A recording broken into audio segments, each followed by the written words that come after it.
जब ये भारत का संविधान बना, इसमें 22 पार्ट हैं संविधान में, तो 22 चित्र थे, और वो चित्र भी ऐसे थे, बड़े मीनिंगफुल चित्र थे। वो बनाए गए थे कि आने वाले टाइम में सरकारों को एक पिक्चर क्लियर रहे कि उनको करना क्या है। जैसे संविधान के फ्रंट पेज पे सतकमल दल बना था, यानी पूरे कमल फूल की बॉर्डर बना हुआ था। अब इसमें नहीं, आपको दिख नहीं रहा, नहीं इसमें। संविधान के जो पहला चैप्टर है उसमें सिंधु घाटी की पिक्चर थी, और उसमें जेबू बैल जो उस समय पाया जाता था, बड़ा पावरफुल बैल होता था जेबू बैल, वो पावरफुल बैल, वो जेबू बैल बना हुआ था। उद्देश्य क्या था? भारत के लोगों को हमेशा ध्यान रहे, बंटवारा भले हो गया है लेकिन सिंधु भी हमारे अंदर में है। यहां समुद्र से लेकर सिंधु तक पूरा भारत एक है, यह भारत के लोगों के दिमाग में होना चाहिए। इसीलिए पार्ट 1 के पहले सिंधु घाटी की सभ्यता थी। पार्ट 2 से पहले वैदिक काल के गुरुकुल बने हुए थे।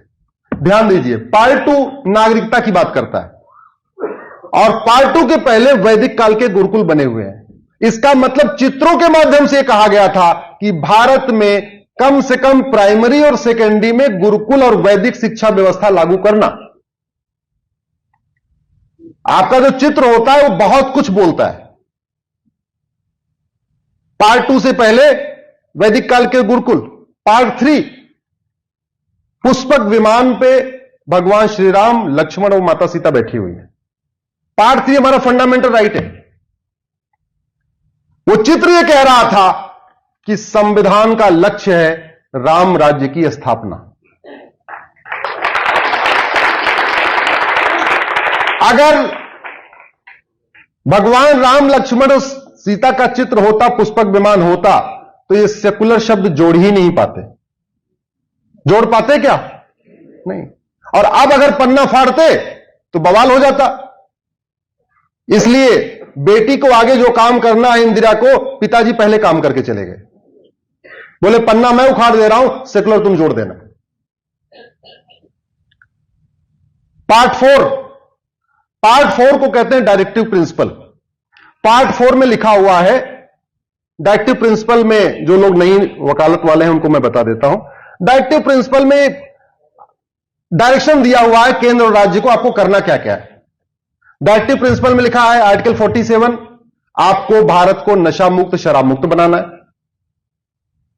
आर्टिकल 44 कहता है कोई पर्सनल लॉ नहीं चलेगा, भारत में समान नागरिक संहिता लागू करना है। आर्टिकल 48 कहता है भारत में गौ हत्या पे प्रतिबंध लगाना है। अब इस पार्ट के पहले भगवान कृष्ण की फोटो है, अर्जुन को उपदेश दे रहे हैं। आप जरा सोचिए, जस्ट इमेजिन। तो अभी जो बातें लिखी है वो टेक्स्ट है। अगर पहले चित्र होती तो उसमें सबकी आस्था भी आ जाती। आस्था आ जाती, आप लोग पूछना शुरू करते, अरे भैया 44 कब लागू होगा, कॉमन सिविल कोड कब आएगा, 47 कब लागू होगा, नशाबंदी शराबबंदी कब होगी, 48 कब लागू होगा, गौहत्या प्रतिबंध कब लगेगा, 38 कब लागू करोगे, गरीबी भूखमरी कब खत्म होगी, गरीबी भूखमरी खत्म करने के लिए जनसंख्या नियंत्रण कानून कब बनाओगे। आप पूछना शुरू कर देते। इसलिए पहले चित्रों को हटा दिया। पार्ट 5 है यूनियन, विधायिका, कार्यपालिका, न्यायपालिका। मतलब सुप्रीम कोर्ट है, केंद्र सरकार है। और पार्ट 5 के पहले गौतम बुद्ध जी ज्ञान दे रहे हैं। जो चित्र है उसमें गौतम बुद्ध जी को ज्ञान देता हुआ दिखाई दिया। पार्ट 6 ये राज्य की विधायिका, कार्यपालिका, न्यायपालिका, यानी राज्य सरकार, हाई कोर्ट। और वहां पे हमारे 24वें तीर्थंकर भगवान महावीर जैन के चित्र है। यानी केंद्र सरकार को काम करते समय हमेशा गौतम बुद्ध की शिक्षा याद रखना है, और राज्य सरकारों को काम करते समय हमेशा किसको याद रखना है? भगवान महावीर को। पार्ट 7 सम्राट अशोक का चित्र। पार्ट 8 हनुमान जी का चित्र। आप सांसद, विधायक, मंत्री हैं, लेकिन आपको हनुमान जी की तरीके अपने जनता की सेवा करना है निस्वार्थ भाव से। अगर हनुमान जी का चित्र होता तो आप बताइए इस संविधान का वजन बढ़ता कि नहीं बढ़ता, इस संविधान का भार बढ़ता कि नहीं बढ़ता।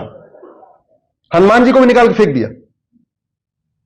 पार्ट 9 सिंहासन 32 पे राजा विक्रमादित्य बैठे हुए सबके साथ न्याय कर रहे हैं। पार्ट 10 नालंदा विश्वविद्यालय। नालंदा का चित्र क्यों? दुनिया को यह बताने के लिए कि जब तुम लोग भूखे नंगे थे, केले का पत्ता पहन के घूम रहे थे, तब हमारे पास नालंदा विश्वविद्यालय था, जहां रिसर्च होता था, जहां वेद विज्ञान पढ़ाया जाता था। और पुष्पक विमान बनाने का एक कारण यह भी था, दुनिया को पता चले कि राइट ब्रदर ने विमान नहीं ढूंढा, विमान हमारे पास बहुत पहले से। पार्ट 11 राजा भरत, जिनके नाम पे हमारा देश भारत है। अगर राजा भरत का चित्र होता तो भारत कभी इंडिया बन पाता क्या? बोले जरा। भारत को इंडिया बनाना था, इसलिए राजा भरत को निकाल के फेंक दिया। पार्ट 12 नटराज के रूप में भगवान शिव। नटराज के रूप में भगवान शिव क्यों? सीधे शिव क्यों नहीं? क्योंकि नटराज की जो मूर्ति है उसमें अर्धनारीश्वर है, उसमें शंकर जी पार्वती जी दोनों हैं। यह बताने के लिए कि यहां पे हमारी सोच यह है, नारी तू नारायणी, यत्र नारंती पूज्यते रमनते तत्र देवता। हम महिलाओं का सम्मान करते हैं, महिलाओं की पूजा करते हैं, इसलिए नटराज की मूर्ति रखी गई शिव की। पार्ट 13 राजा भगीरथ, गंगा जी ऊपर से आ रही है, राजा भगीरथ हैं बैठे हुए। पार्ट 15 मराठा छत्रपति शिवाजी और गुरु गोविंद सिंह। पार्ट 15 इलेक्शन से संबंधित है, और इलेक्शन जिसमें हम लोग वोटिंग करते हैं, सांसद विधायक चुनते हैं, उसके पहले किसका चित्र है? छत्रपति शिवाजी महाराज का और गुरु गोविंद सिंह का। जानते हैं मैसेज क्या था?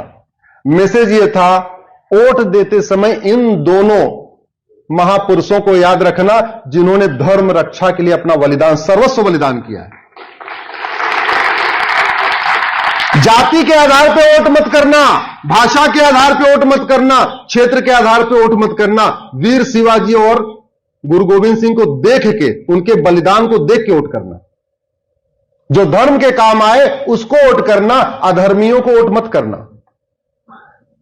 यह उद्देश्य था। पार्ट 16 रानी लक्ष्मीबाई। पार्ट 19 नेताजी सुभाष चंद्र बोस। गुमनामी बाबा तो पहले बना दिए थे, उनका फोटो भी निकाल दिया। पार्ट 20 हिमालय पर्वत।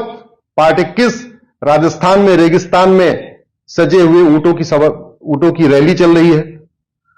पार्ट 22 आपके मुंबई में समुद्र में जो जहाज है वो लहरों से टकरा रहा है। मैसेज ये था कि हम सब जहाज वहाज बहुत पहले बना चुके हैं, पुष्पक बहुत पहले बना चुके हैं। ये जो बाकी लोग अभी दिखा रहे हैं राइट ब्रदर फाइट ब्रदर, ये सब बकवास की बात है, लेकिन निकाल दिया गया। आप जरा कल्पना करिए, अगर ये चित्र होते तो भारत में सेकुलर शब्द आ पाता क्या? आ पाता? भूमिका तब रख दी गई थी।